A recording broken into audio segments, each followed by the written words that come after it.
Happy Wednesday. Hey now, PSW staff clients, our friends joining us for advanced class. You know, this is we're in the big leagues now.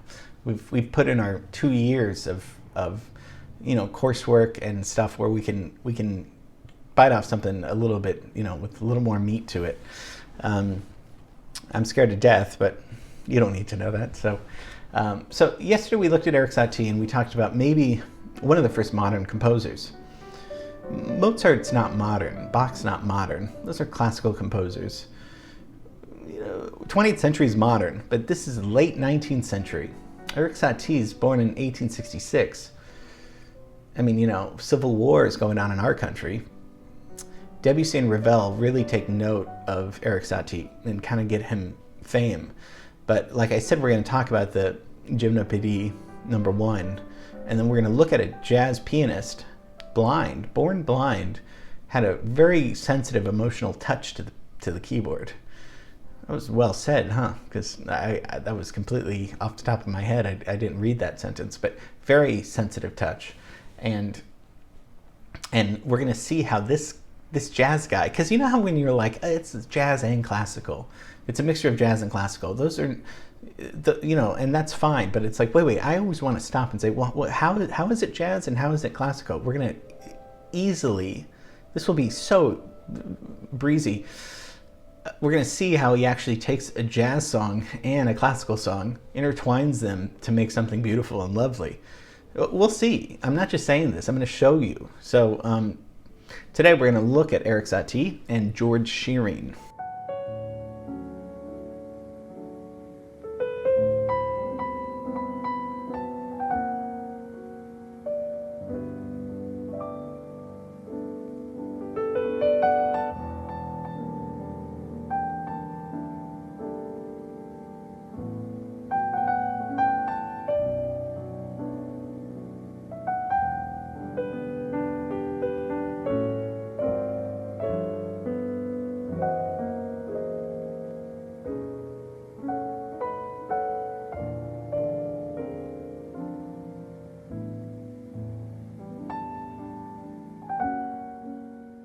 Sir George Shearing, he was knighted, British jazz pianist, wrote a lot of jazz standards.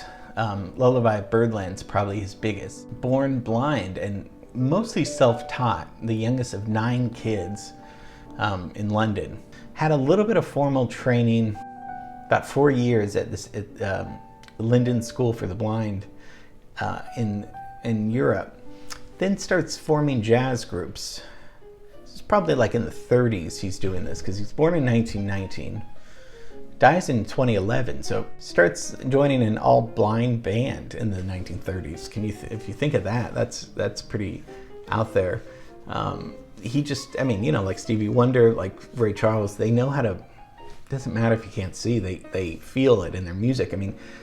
Shearing starts playing piano at age 3, which was, I started playing it too,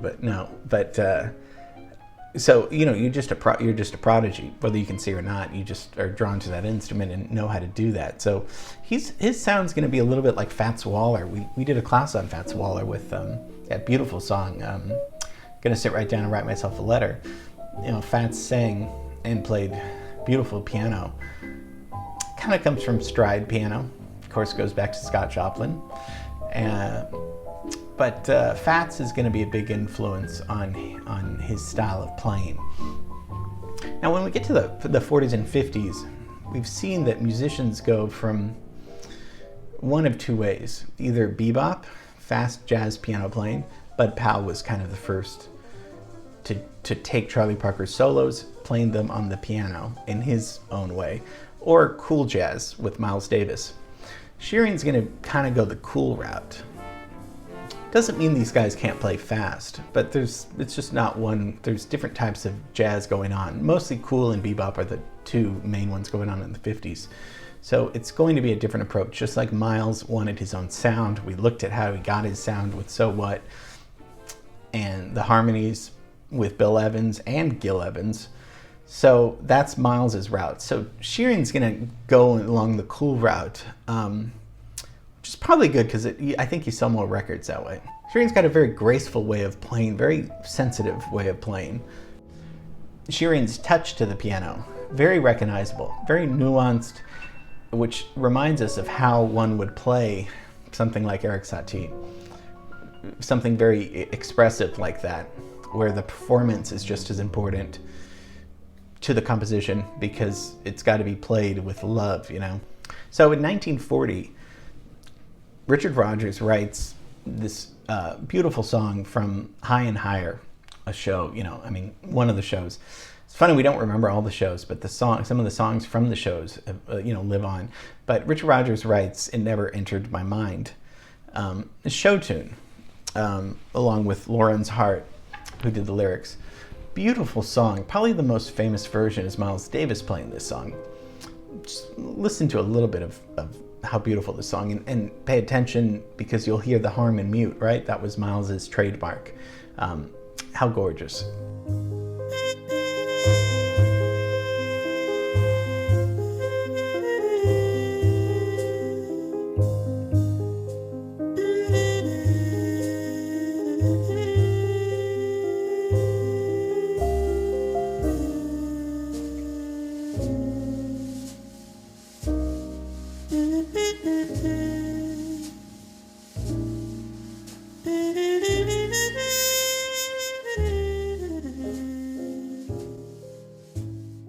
So Miles has taken this 1940 show tune, playing it, you know, recording it in the late 50s. Beautiful show tune. And you're probably like, well, didn't you talk about Erik Satie earlier? Okay, so what Shearing's going to do is he's going to take Erik Satie's piece, written in the 1880s, and about 100 years later, in 1985, he's going to take the jazz standard, "It Never Entered My Mind," and he's going to play both of those at the same time. How do you ask? And it does sound daring because it could sound like a mess. He's going to make it sound so seamless. So we're just going to let's just listen to George Shearing for a little bit playing Erik Satie and "It Never Entered My Mind" at the same time.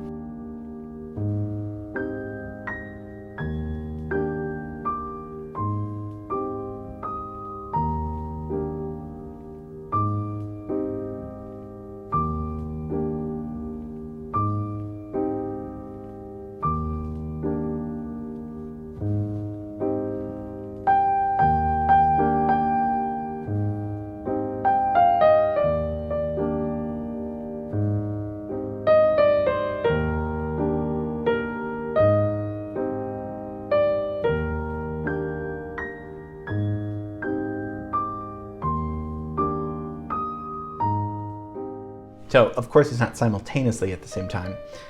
It gets a little more, later it does, but I mean, what are we talking about? We need visually, we need to look at, let's take a look at Erik Satie's piece. First two bars, just a vamp, two chords, G major 7, D major 7. Beautiful chords, right? We're only gonna take this about 8 bars. Just those two chords. He's gonna use that in the left hand as a vamp, meaning you just keep doing it until somebody tells you to do something else. We're just gonna take the melody on the right hand, 8-bar melody. Very simple. Like I said, this must have stirred a lot of critics when it came out because not traditional melody writing. So that's just the first chunk. Let's look at "It Never Entered My Mind." So this could be 8 bars, but it's half that, it's 4 bars. Just look at the melody. That's how that's just, and then George Shearing is going to play both, and he's going to hand off one melody to the other melody. So let's take a listen. I really would love for you guys to hear if you can tell when Satie's playing melody, when Satie's melody is there, and when "It Never Entered My Mind" is there.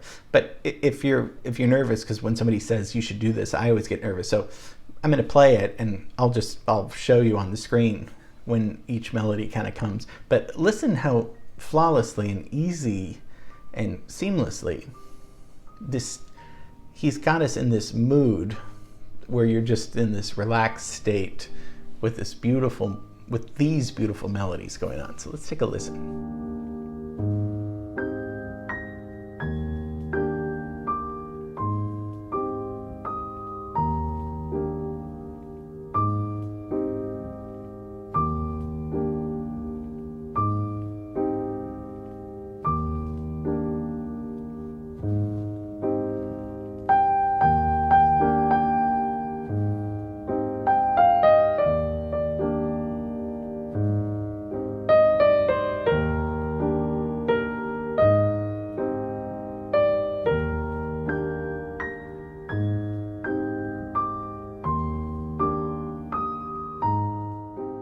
So that's George Shearing combining jazz and classical music into just beautiful music, where these labels don't really necessarily mean anything. Is it a classical or is it a jazz? But he's taking a classical melody, modern classical melody, and taking a show tune from 1940 and making it so beautiful. We've talked about borrowing styles, we talked a little bit about postmodernism. This could be postmodernism, but let's not get too fancy. But it just ends up being very great, beautiful music. So I hope you enjoyed George Shearing's It Never Entered My Mind. It took two songs completely not related, but very related. This goes back to the whole thing that music is all connected and related, and this is just another example. Today's class is just, how is it related? Oh, sometimes it's just 4 to 8 bars where everything just seems to come together perfectly and beautifully. So hope you enjoyed that. It's good work that we're doing, I think. Okay, tomorrow's LA. It'll be fun. And yeah, that's George Shearing and Erik Satie. Have a wonderful day and see you tomorrow. Bye.